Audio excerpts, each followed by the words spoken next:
Pero ¿qué significa? Que el propio Instituto Electoral se convirtió en un ente legislativo. O sea, resulta que el Instituto Electoral del Estado hace el trabajo de los diputados locales porque estos no lo hicieron en el Código Electoral a detalle.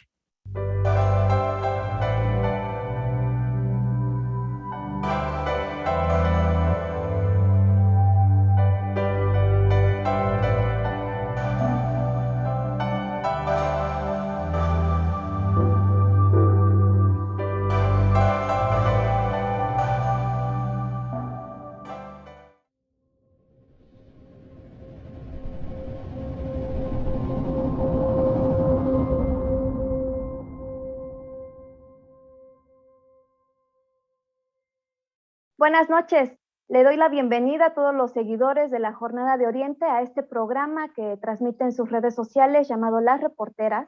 Soy Mónica Camacho, cubro la fuente de política para este medio de comunicación desde hace bastantes años, lo que me ha permitido conocer a muchos personajes en el ámbito electoral y entre ellos se encuentra Enrique Rivera, quien es representante del PRD ante el Consejo General del Instituto Electoral del Estado y a quien invité a este programa porque hay un tema que se está discutiendo ya, que es la próxima reforma electoral que necesita el Congreso aprobar en Puebla para corregir muchas deficiencias que los partidos identificaron en la norma que rige los procesos electorales, tanto en el proceso ordinario de 2021 como en el extraordinario de este año que recién concluyó el domingo pasado.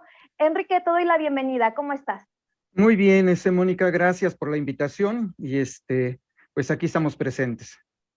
Justamente hace unos minutos antes de empezar el programa estábamos haciendo memoria de cuánto tiempo ya llevamos conociéndonos, Enrique, tú como representante del PRD ante el Consejo General, yo como reportera, por supuesto, y hicimos cuentas que ya llevamos 12 años, ¿verdad? Tú desde 2010 Sí, entraste al instituto. sí es así. Fíjate que ya tiene un buen rato que me nombraron como representante propietario del Partido de la Revolución Democrática ante el Instituto Electoral del Estado. Y bueno, pues al final he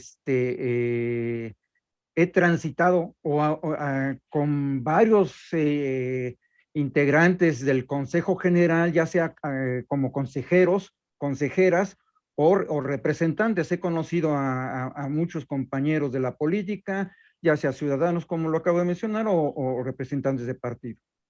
¿Qué llevas tratando con 5 presidentes del Instituto Electoral del Estado? Pues sí, más o menos. La verdad es que, mira, yo no he llevado muy bien la cuenta, pero sí fácilmente han de ser, sí, más o menos cinco los que han presidentes, los que han sido 5 o 6, porque acuérdate que algunos han sido presidentes o presidentas por un corto tiempo y de alguna forma se van acumulando las presidencias, más o menos unos seis integrantes como presidentes.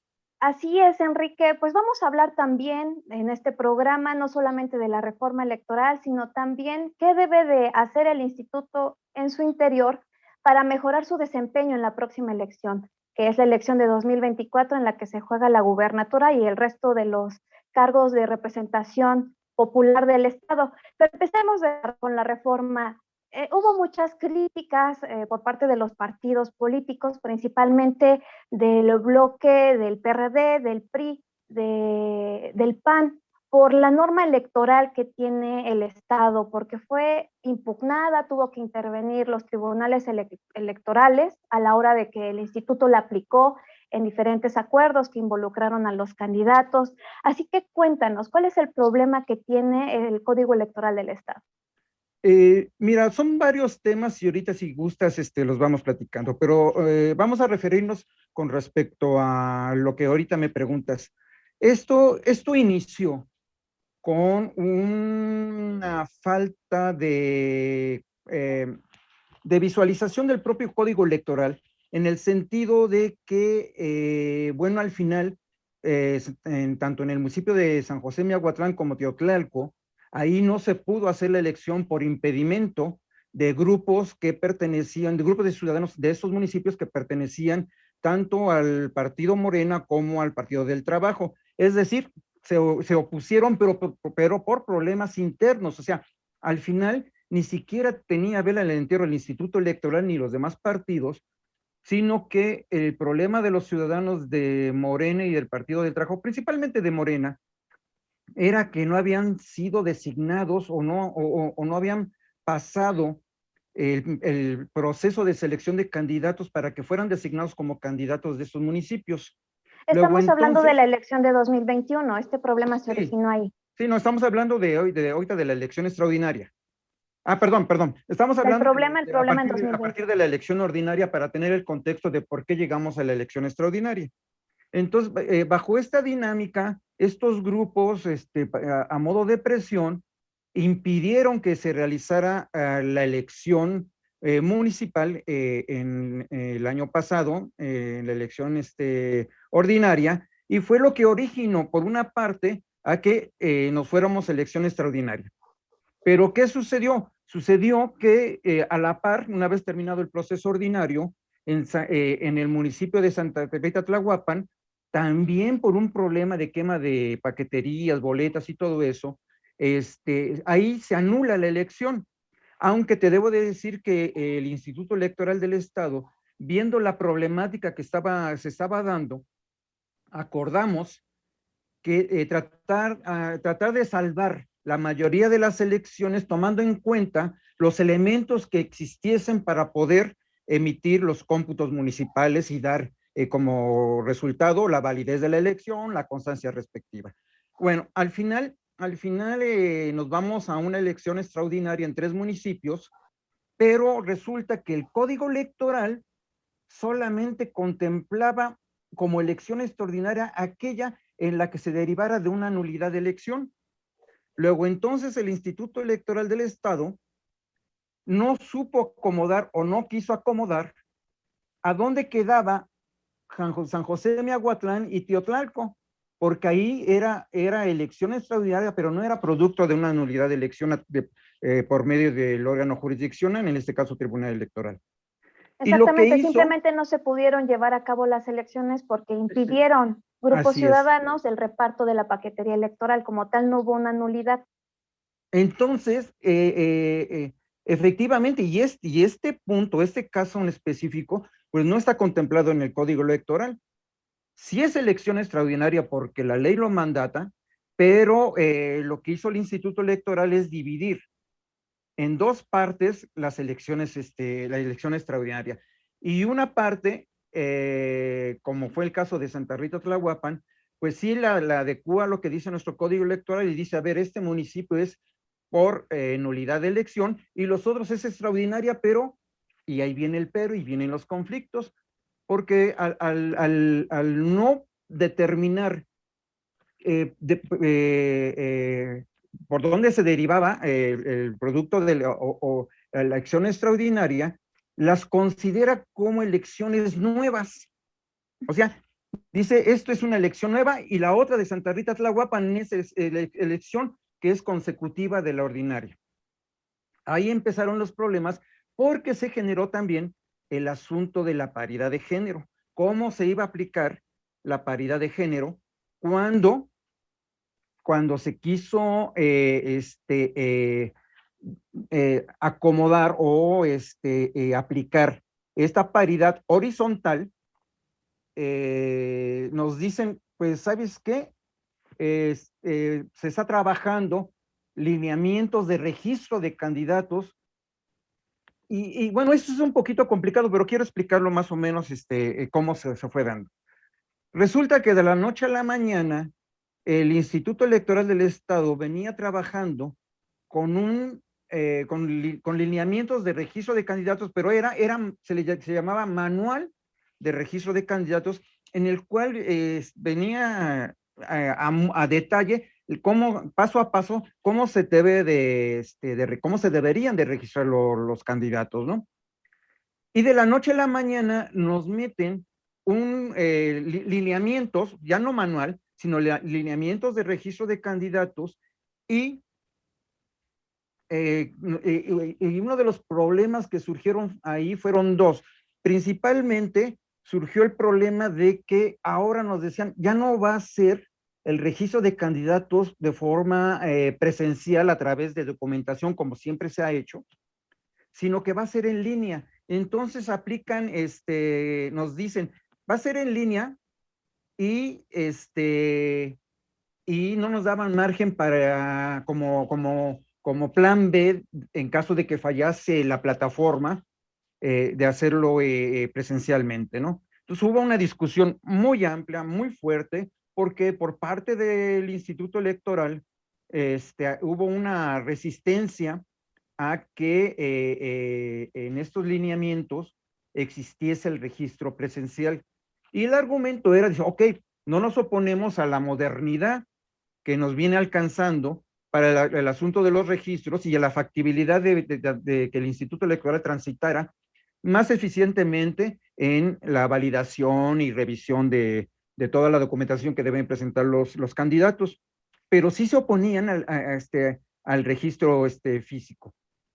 Entonces la discusión se dio pues, varias horas. Normalmente no se ve en pantalla porque lo hacemos en mesas de trabajo y las mesas de trabajo a veces nos echamos hasta 8 o 12 horas discutiendo, ¿no? Como fue el caso de estos lineamientos. Por una parte, por el asunto del registro en línea y por otra parte, lo que más complicó fue el asunto de cómo se iba a aplicar la paridad de género. Como no es, estos nuevos lineamientos lo que hicieron fue copiar y pegar de unos lineamientos que ya hablaba de paridad de género, pero se incorporan una parte muy pequeña en el lineamiento de registros de candidatos que al momento de que uno lo leía, al momento de que uno lo interpretaba, pues daba margen para que los partidos políticos decidiéramos dónde registrar hombre o dónde registrar mujer, dependiendo de los intereses, pero aquí viene el problema. El problema era que como ellos ya estaban dividiendo entre un tipo de elección extraordinaria, producto de que no se pudo hacer la elección por los motivos que ya platicamos, y el otro en Santa Rita Tlahuapan, de que si era producto de una nulidad, los separan y nos dicen, a ver, en San José Miahuatlán y en Teotlalco, pues pueden registrar preferentemente mujer, pueden registrar preferentemente mujer, perdón, sí, así nos dicen, pueden registrar preferentemente mujer, pero si ustedes deciden que del género que sea. Pues, y del otro lado, en Santa Rita Tlahuapan, nos decían aquí, tienen que registrar de acuerdo a cómo compitieron en la elección ordinaria, pero no pueden hacer nuevas coaliciones, al menos de que tengan que registrar a fuerza mujer. Entonces ahí vino el conflicto. Por un lado, el registro en línea que quedó más o menos ahí subsanado porque sí logramos que esos lineamientos se incorporara el registro también de forma presencial y después ya nos enfrascamos en el asunto de la paridad de género. Como se les decía a los consejeros, ningún partido se opone a registrar candidaturas observando la paridad horizontal de género, o sea, la paridad de que de la totalidad de registros que se vayan a hacer, la mitad tendría que ser de hombres y la mitad de mujeres. Pero resulta que como copiaron, no aclararon bien cómo lo íbamos a aplicar en 3 municipios, por un lado 2 y el otro 1. El Entonces problema fue que el instituto generó reglas distintas para un mismo proceso extraordinario. Así es, o sea, ahí vino el problema, generó reglas distintas para 2 municipios y otra diferente para otro. Y eso repercutió en la paridad. Entonces, hubo una discusión muy amplia, muy amplia. Ellos determinaron aprobar esos lineamientos y ahí se empezaron a generar los primeros recursos, las primeras apelaciones en contra de este acuerdo, que derivó en la aclaración que hizo no el tribunal local, sino la sala regional, diciendo de que no tenían por qué hacer una diferenciación entre municipios cuando hay una elección extraordinaria. Y terminó diciendo más o menos, dice, a ver, una elección extraordinaria es igual para los 3 municipios, porque, y se deben de garantizar que sean las condiciones más parecidas a la elección ordinaria. Luego, entonces, la aplicación de la paridad de género se aplica para los 3 municipios de forma igual. Es decir, si son 3, tendría que ser 2 candidatos hombres y una mujer, o viceversa, 2 mujeres y un hombre, ya determinando de las condiciones parecidas a la ordinaria. De tal forma que tuvimos ya cada partido determinar cómo competir de acuerdo a cómo competimos en la ordinaria. Y te debo mencionar, por ejemplo, para el PRD, que queríamos competir en los 3 municipios, pero resulta que en San José Miahuatlán, nosotros en la ordinaria íbamos en candidatura común con Acción Nacional y nuestro candidato era hombre. Y en el caso de Santa Rita Tlahuapan, el PRD compitió solo y íbamos con hombre. Ahí no teníamos problema porque ya lo había aclarado bien en la sala regional, pero sí tuvimos problema en Teotalco porque ahí habíamos ido solos. Y en esta elección extraordinaria queríamos ir en candidatura común con el PRI y con el PAN, pero entonces tendríamos que poner mujer cuando el PRI quien iba a ser quien iba a postular el candidato, porque así había competido en la ordinaria, tenía que ser Con hombre. nombre. Y fue quien Entonces ganó. eh, entonces eso ya nos imposibilitó ir en candidatura común porque nosotros como PRD teníamos que poner mujer en Teotlalco. Al final, y lo mismo sucedió con Acción Nacional, ¿eh? Entonces al final decidimos no competir en Teotlalco para poder cumplir en los otros 2 municipios con hombre. Esta fue una de las lecciones del proceso electoral extraordinario que deben de poner mucha atención los diputados en la próxima reforma electoral, porque antes de cada proceso el Congreso del Estado tiende a realizar estas correcciones al marco normativo, incorporar nuevos conceptos, a armonizarlo con lo que se establece a nivel federal. Entonces, esto se tiene que corregir en la norma electoral del Estado. Mira, sí, hay muchos aspectos. Yo considero, y lo he mencionado varias veces, tanto en privado como en público, que el código electoral poblano se necesita actualizar, se necesita inclusive armonizar, no solamente con las leyes federales en materia electoral, sino con muchos criterios que el Instituto Nacional Electoral ha aplicado para diferentes aspectos. Yo te puedo mencionar, por ejemplo, reglamento de elección, el reglamento de reelecciones, que fue otro punto que también tuvimos muchas horas de discusión aquí en Puebla para la elección ordinaria. Pues resulta que si tú revisas el código electoral, no existe, no existe, de alguna forma, algunos artículos que te lleven a cómo aplicar la reelección. Existe la reelección, no nomás a nivel federal, constitucional, sino a nivel estatal, pero no te dice de alguna forma cómo lo tienes que aplicar. ¿Y qué significa? Que el Instituto Electoral tuvo que crear un reglamento de reelecciones para poder darle salida a esta figura jurídica electoral. Pero también, ¿qué significa? Que el propio Instituto Electoral se convirtió en un ente legislativo. O sea, resulta que el Instituto Electoral del Estado hace el trabajo de los diputados locales porque estos no lo hicieron en el código electoral a detalle. Y con Y de todas ahí, las complicaciones que esto deriva, ¿no? Porque muchos partidos van a estar inconformes con lo que decide el instituto y pues es objeto nuevamente de impugnaciones. de hecho, también te debo decir que el reglamento de elecciones también fue impugnado, y fue impugnado porque se le pedía, y es uno de los aspectos importantes, a los que querían reelegirse, que ya tenían un cargo de elección popular, a separarse primero 120 días del cargo. Lo que generó que, bueno, pues que hubiese el reclamo de que cómo era posible pues, y hablando precisamente de los ayuntamientos, cómo se iba a quedar un municipio sin presidente municipal, ¿no? Claro, se cubría con el suplente y lo que tú quieras, pero se mencionó mucho la ingobernabilidad de un municipio. Se impugnó, se volvió a reimpugnar, porque se impugnó primero ahí en el tribunal local y después se fueron al federal. Y al final el tribunal federal dice, ¿sabes qué? Pues es que no tienen por qué separarse. Y así, fíjate, ese es uno de los elementos. Resulta que nos corrigen la plana, no nomás al Instituto Electoral, no nomás al tribunal local, sino al propio Congreso del Estado, cuando dice, ¿sabes qué? Es que no tienen por qué separarse, pueden reelegirse sin separarse. Y bueno, al final ya el Instituto Electoral ya determinó complementar este reglamento de reelecciones con algunas cuestiones menores, pero ya acatando lo que en su momento el Tribunal Electoral Federal determinó. Eso es para darte un ejemplo, ¿no? Otro ejemplo que te puedo dar es el asunto de las famosas acciones afirmativas.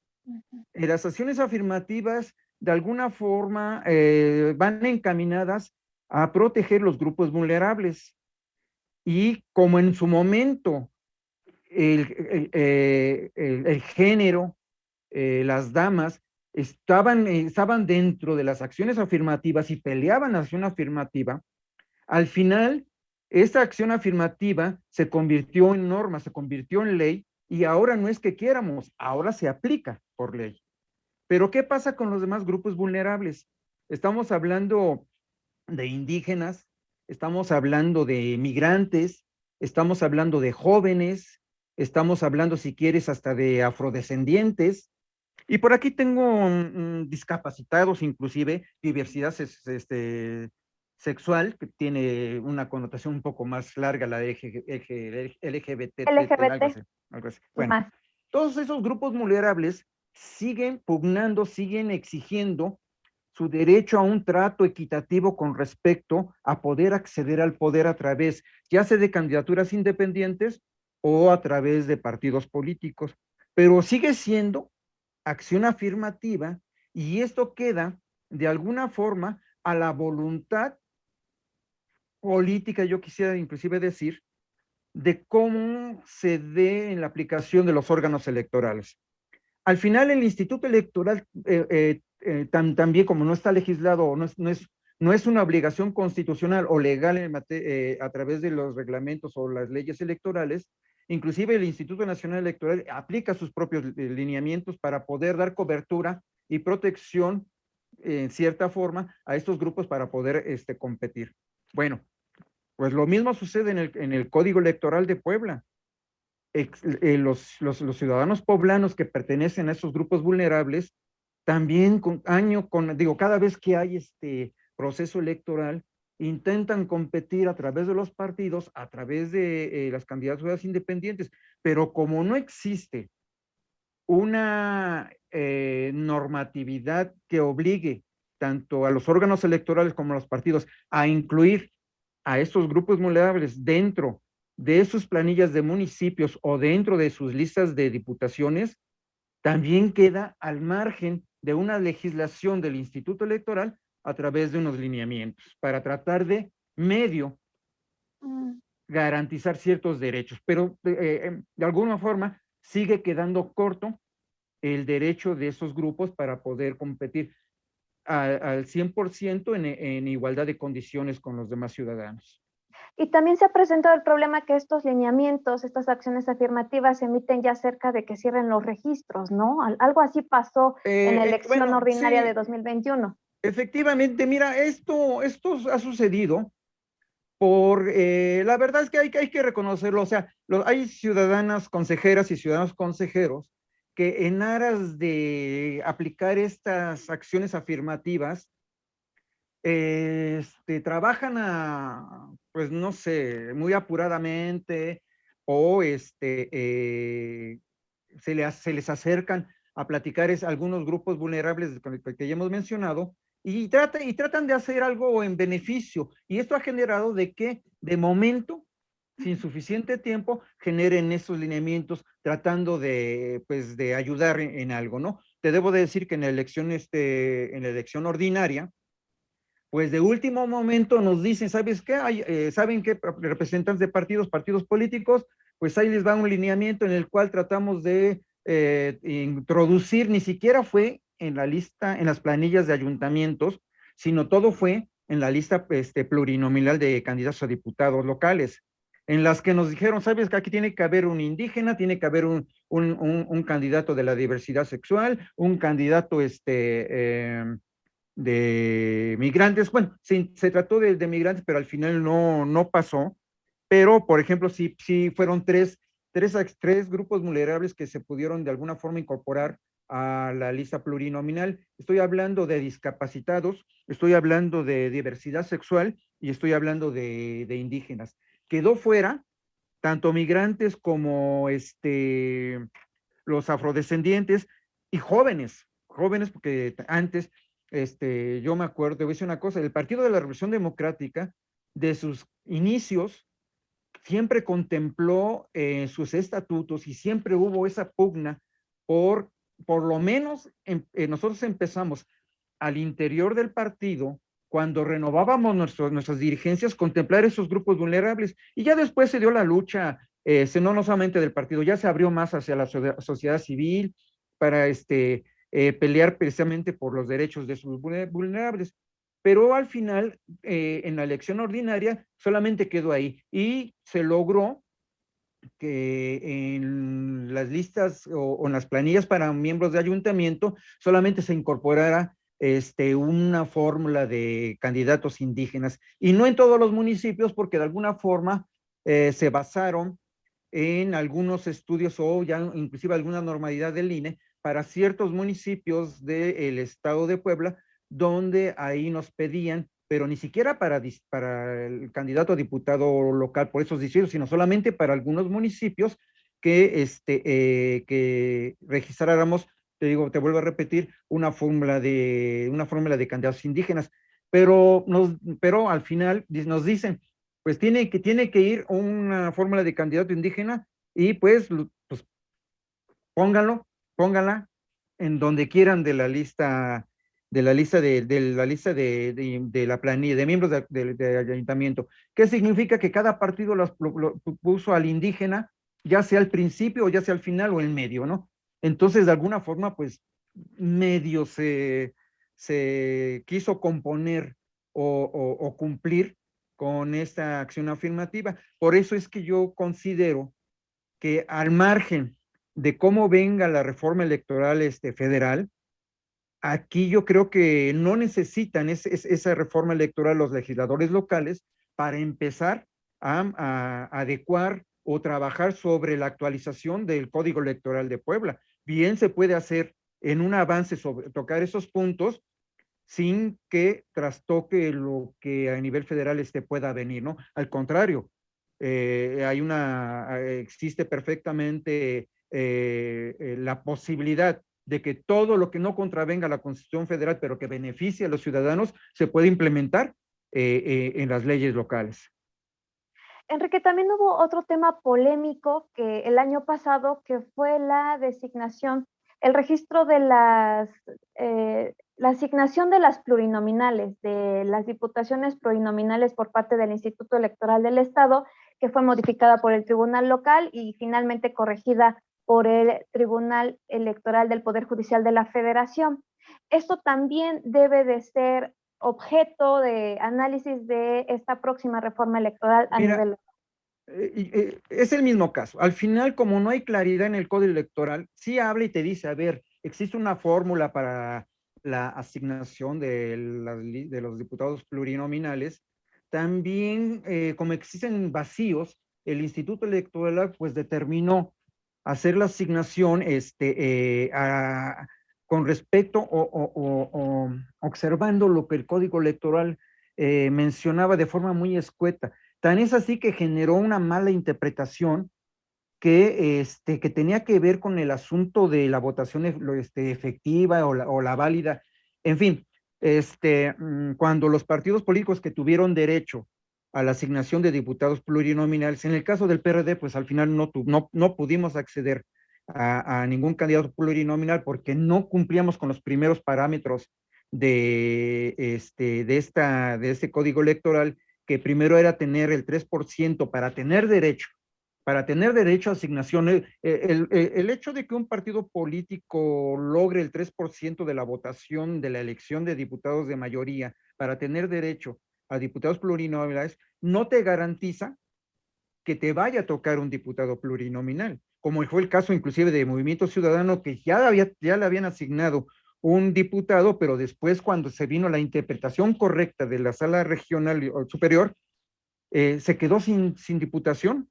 ¿no? Se quedó sin diputación. Bueno, entonces los partidos políticos tenemos que tener primero el 3% para tener derecho y después estar sujetos a la cantidad de diputados que existan para repartir de acuerdo a la fórmula que ya determinó el Tribunal Electoral.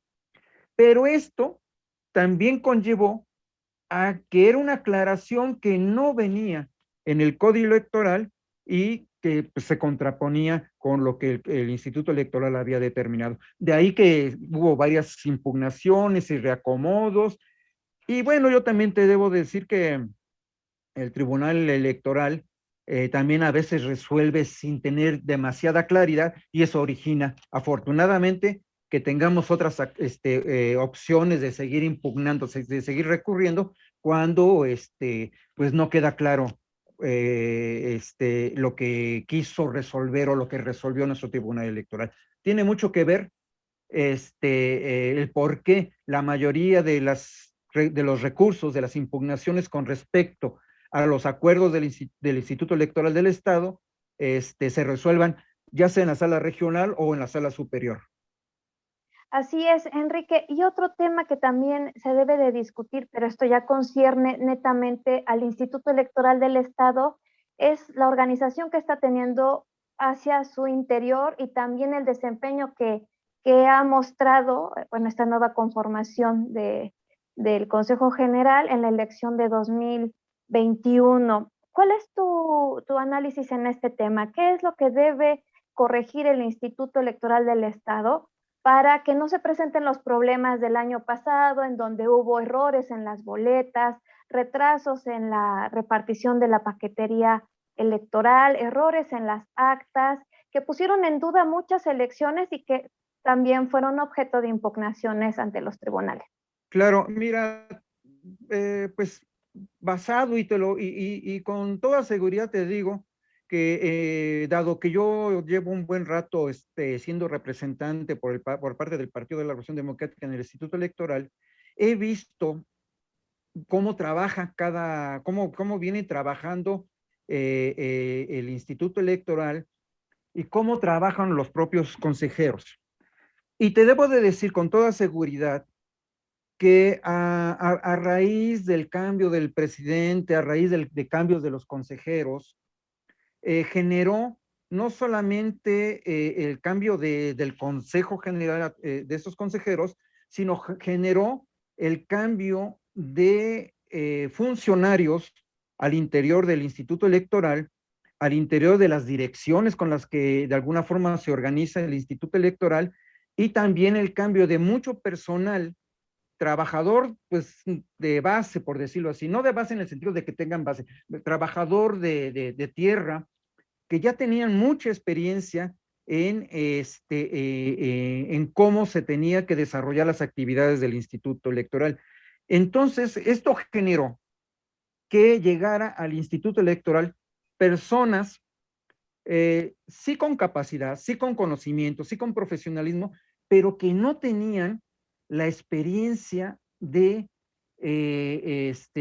un proceso electoral tan complejo como se llega a convertir en el caso de Puebla, porque recordemos que Puebla tiene 217 municipios y es, después de Oaxaca, el segundo estado que tiene mayor cantidad de municipios y como consecuencia de elecciones. Y bueno, si bien es cierto que en Puebla no existe como en Oaxaca elecciones por usos y costumbres, sí es cierto que en todos los municipios hay proceso electoral constitucional, como lo marcan las normas electorales. Entonces, esta gente que llegó, pues sí llegó, pues de alguna forma a aprender, Mm. y en ese aprendizaje, pues hubo errores. Hubo errores que los partidos políticos estuvimos señalando constantemente porque nos estábamos viendo afectados. Y obviamente se fueron corrigiendo como se iban señalando y a veces se corrigían ya casi al cuarto para las 12, otras veces, ¿cómo te diré? Eh, casi pues sin haber tiempo. Y te voy a dar un ejemplo. Algo una de las cosas muy sonadas fue por las boletas de diputados de mayoría, que no solamente impactó, por ejemplo, al PRD, sino inclusive a Morena también impactó, en el cual mandan a hacer las boletas para la elección de diputados de mayoría, y estas vienen sin fotografía, cuando la normatividad dice que tienen que tener fotografía. Obviamente nos opusimos a que se llevase la elección de esta forma y exigimos que se mandaran a reimprimir para que tuvieran la fotografía. Esto generó que se perdiera tiempo, que se repartieran, se mandaron a hacer, pero pues las boletas empezaron a repartirse ya de forma muy tardía. Afortunadamente estuvieron para el día de la jornada electoral, ¿no? O te voy a platicar otro caso, un caso de Pero un déjame hacer municipio. una acotación, Enrique. No solamente fue tiempo, sino también dinero, porque la reimpresión, el costo fue absorbido por el Instituto Electoral del Estado con recursos públicos. Sí, por supuesto, ¿no? Estos errores, esa falta de experiencia del personal que en ese momento trabajó en el Instituto Electoral, pues obviamente que generó un gasto que no estaba contemplado, o si estaba contemplado, pues no precisamente era para esto, ¿no? Efectivamente hubo un gasto extra y pues eh, pues son una de las experiencias que tenemos como para seguir exigiendo pues mayor eficacia, mayor profesionalismo, mayor atención a estas cosas. Fíjate, uno de los argumentos que maneja ahora el Instituto Electoral dice, pues ahora por eso implementaron el registro de candidatos en línea, y el argumento es para estar en tiempo de tener todos los elementos de otorgamiento de registro, como es el expediente de cada uno de los candidatos, y poder a tiempo mandar a imprenta sin errores la información de cada uno de los candidatos. Fue parte del argumento que ellos manejaron para el asunto de los registros en línea. ¿Y si eso resuelve el problema o no lo complica más?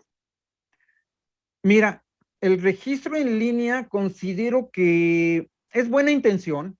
Sí es importante que transitemos por la modernidad que también ellos manejan, pero el problema es, y siempre se lo hemos dicho, a ver, para empezar, implementan aplicaciones que por más que tengan la buena voluntad de que funcionen, estas tienen errores.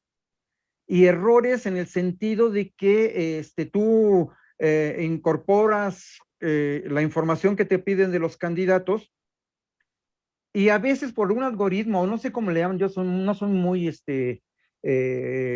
hábil con estas cosas, pero bueno, pero me han explicado que a veces por algún problema o un error o algo que se puso mal, ya no te permite el registro, o inclusive ya no te permite hacer la corrección la corrección de un mal registro en los datos, o inclusive de una sustitución. Entonces hay que estar constantemente hablando al instituto, oye, me está pasando esto, oye, ¿cómo soluciono esto? Oye, ábreme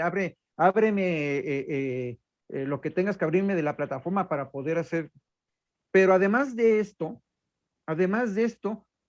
aparte de hacer el registro en línea, escanear los documentos, como es el caso de las actas de nacimiento, de las constancias de vecindad, todo eso, nos dicen, bueno, ya lo subiste, ahora tráemelo físicamente. Digo, oye, pero a ver, ¿cómo físicamente? Entonces, ¿para qué me pides un registro en línea con documentos escaneados y después me dices que te lleve físicamente la documentación? Y yo obvio que la documentación que ellos nos dicen, es que nosotros tenemos que tener el físico toda documentación que tiene firma autógrafa. Entonces les decimos, ¿sabes qué? Es que para los partidos políticos es un trabajo doble, porque no solamente Exactamente. registras en línea, sino también tienes que ir a llevar tu documentación de todos y cada uno de los candidatos de forma física. Y no solamente eso, sino también tienes que llevar el acuse del registro en la plataforma nacional del INE de los candidatos. En fin, son una serie de documentos que no solamente los tienes que subir a la plataforma, sino te entregas en físico. Entonces es un trabajo doble. Y el argumento que nosotros le decíamos, a ver, es que espérense,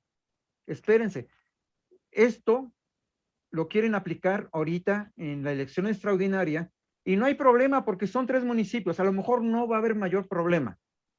Pero este lineamiento que ustedes quieren aprobar ahorita, y que aprobaron de alguna forma, ellos era con la intención de que para el 2024 también se aplique. Y les decíamos, es que, ¿sabes qué? Pues si lo quieres así, también tienes que abrirnos el margen del registro en físico, porque para el 2024 no solamente vamos a registrar 3 municipios, vamos a registrar 217 municipios, la lista de diputados de mayoría y la lista plurinominal. Pero los partidos políticos, además de eso, tenemos el registro para el 24 de la candidatura a la presidencia de la República, de los diputados federales, de los Sí, senadores, es todo. y es todo, ¿no? Que a nivel estatal a lo mejor dices, no, es que tú no vas a registrar diputados federales o no vas a registrar candidato a la presidencia de la República o senadores. Pero, por ejemplo, diputados locales sí podemos hacer el registro en los consejos distritales del INE, ¿sí? Pero, en fin, eso ya depende de cómo se organice cada partido para sus registros. Pero eso ya te dice que si ahorita no tienes una plataforma 100% eficiente para que se logre el objetivo que pretende el Instituto Electoral, pues ojalá tengan el tiempo de perfeccionarlo, trabajar en ello para el 2024, porque si no va a generar un conflicto mayor. O sea, en Enrique, buenas palabras, claro. a lo mejor no termina de solucionar el problema como me decías. Así es, Enrique. Antes de concluir la entrevista, me gustaría saber cómo va el Instituto Electoral del Estado en estos procedimientos administrativos que tuvo que abrir contra diversos funcionarios en su interior por las deficiencias que hubo en la elección de 2021, preguntando a los integrantes del Consejo General. No hay mucha información del tema, argumentan que está en la Contraloría Interna del Instituto estos temas y que pues están en proceso, que no pueden dar mayor información de este asunto, pero yo creo que sí es importante que transparenten qué es lo que está pasando con estos funcionarios a los que fueron señalados de cometer deficiencias y que en algunos casos costaron millones de pesos. Mira, yo te voy a contestar que lo mismo que acabas de mencionar y que tú sabes, yo también lo sé. Sí ha habido cuestionamientos de que pues nos den un avance, de que nos digan cómo está investigando o en qué etapa va. Y bueno, al final nos dijeron lo mismo, ¿no? Que se está trabajando, que se está avanzando. Y ya no insistimos más, no solamente yo, sino consejeros y representantes de partidos, porque al final se nos atravesó la elección extraordinaria y nos enfocamos más en la elección extraordinaria con todos los problemas que generó, que de alguna forma dejamos de insistir en este punto. Pero qué bueno que me lo mencionas, porque yo creo que próximamente vamos a tener que seguir cuestionando cómo va esta investigación y cómo va este avance para que precisamente se tenga claridad y transparencia en este tipo de trabajos que está haciendo la Contraloría. Por último, Enrique, si no se hacen estas correcciones a la ley, si no se vuelve más detallada y ayude al instituto a aplicarla, si no hacen correcciones en su interior, ¿qué es lo que podría pasar en la elección de 2024? Pues vamos a seguir trabajando con estos reglamentos, con esos lineamientos que de alguna forma le dan salida a lo que no está reglamentado, no está legislado en el Código Electoral, pero con las deficiencias que conlleva el contenido de esos propios reglamentos. Y la otra, pues todo mundo hablamos y todo mundo decimos de que esos reglamentos y esos lineamientos son perfectibles, pero pues no se acomodan, no se arreglan, no se acondicionan hasta que no tenemos el problema en puerta. Pero pues mientras no se vuelva ley, y eso es a lo que quiero, y con lo que quiero terminar, es que nuestra insistencia a que el Congreso del Estado eh, se ponga a trabajar en estos puntos es que haga obligatorio para los partidos políticos y para el órgano electoral o para inclusive los tribunales electorales la aplicación de estas deficiencias, de lo que hemos venido señalando con respecto a lo que ya platicamos, ¿no? O sea, una vez, este tipo de cuestiones tienen que ser normadas como lo fue la paridad de género. La paridad de género ahorita ya no hay cuestionamiento y así, por ejemplo, cuando nosotros decíamos, es que lo que tú me estás poniendo dice una cosa y nos dicen, es que la paridad de género es constitucional y se tiene que aplicar. Ah, correcto, no hay ningún problema. Lo entendimos y bueno, hubo algunas correcciones, pero ¿por qué no volver ley lo que se necesita ya regularizar de forma definitiva para transitar en un proceso de elecciones y lograr, no sé, una mayor democracia. Nuestra democracia es tan compleja que todos los días encontramos algo que tenemos que corregir, ¿no? O sea, nuestros códigos electorales o nuestro sistema democrático está lleno de tantas leyes y tantos artículos, y aún así consideramos que todavía hay cosas que se tienen que perfeccionar, se tienen que adicionar, se tienen que modificar, porque la desconfianza entre los partidos políticos y los órganos electorales, aunque han venido avanzando, sí, hay que reconocer que ha habido un avance y un avance democrático muy importante. Consideramos que todavía falta, y esto, lo que da origen a esta entrevista, yo creo que es motivo de seguir trabajando en esto. Enrique, me dio mucho gusto tenerte en el programa. Gracias, Mónica. Aquí estamos a la orden. Y también un agradecimiento a todos los que siguieron esta transmisión. Ya nos veremos en otra entrevista más para el programa Las Reporteras. Hasta la próxima. Hasta la próxima. Gracias.